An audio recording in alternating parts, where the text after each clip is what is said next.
Guys, इस video में हम बात करेंगे इंडेफिनिट एडजेक्टिव्स के बारे में। इसकी डेफिनेशन हम देखते हैं। Adjective which is not explicit as is noun as indefinite adjective, यानी वो एडजेक्टिव जो डेफिनेट क्वांटिटी को शो नहीं कर रहे होते, किसी नाउन की डेफिनेट क्वांटिटी को शो नहीं कर रहे होते, एग्जैक्टनेस को नहीं बता रहे होते, उनको हम इंडेफिनिट एडजेक्टिव कहते हैं।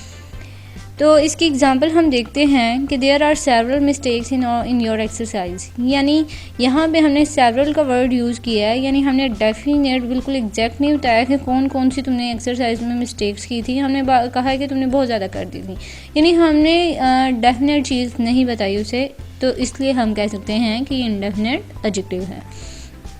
Second example, I have taught you many things, यानी हम यहाँ पे बता रहे हैं कि मैंने तुम्हें बहुत सी चीज़ें बताई हैं। ये नहीं बताया, एग्जैक्ट चीज़ नहीं बताई कि कौन कौन सी चीज़ मैंने तुम्हें बताई थी, यानी सारी उसे रिकॉल नहीं करवाई कि मैंने ये भी बताया था, तुम्हें ये भी बताया था। मैंने बस उसे ये कहा है कि मैंने बहुत ज़्यादा बताई थी।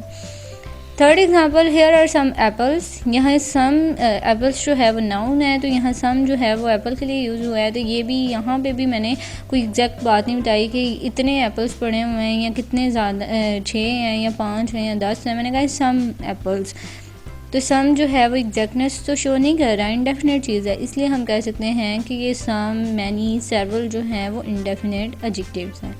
आई होप आपको वीडियो समझ आ गई होगी। Thank you so much for watching my video.